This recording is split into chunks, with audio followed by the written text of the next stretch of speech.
The Institution of Civil Engineers in the North East has published a report into the state of the region's transport infrastructure. The ICE State of the Nation report warns that the North East's transport network must overcome some serious challenges to avoid major problems in the coming years.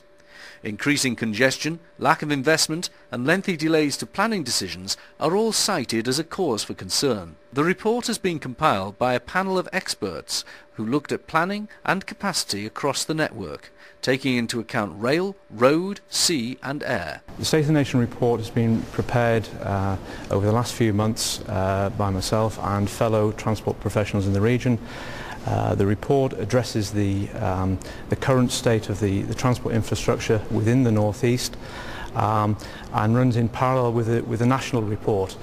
The national report has come up with a 10-point action plan to address the need to reduce CO2 emissions and cut congestion.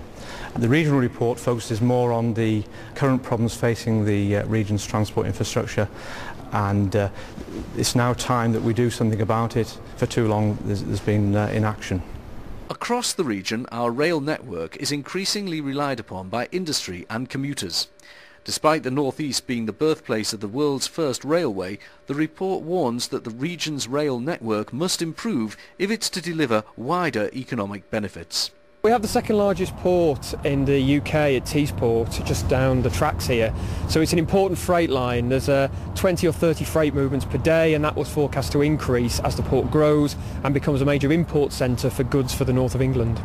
The Tees Valley Metro project is fundamental to our long-term transport plans. It provides a step change in the rail network, but as you see from behind me, it's actually using the rail track that used to be there that has been ripped up in the past and replacing it, so providing extra capacity for freight and for passengers. It provides a 15-minute service all the way from Darlington in the west to Saltburn in the east and between Hartlepool and Nunthorpe.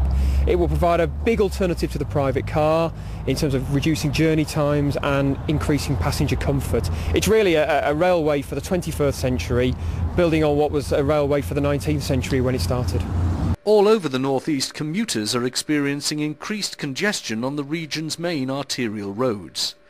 While the region benefits from the second highest patronage of public transport outside London, recent figures report a decline. The ICE report states that delays in granting planning permission to increase capacity and deliver improvements have exacerbated the problem, preventing more people from moving away from using their cars. The report authors are now calling for a 30-year strategy to ensure the capacity improvements are delivered on time, providing wider benefits to the region. What we need is better public transport services, services that are affordable to the general public and comparable in terms of costs against the private car. We need to do that by providing more regular, frequent, reliable and comfortable services with real-time information to improve the public's perception of the service.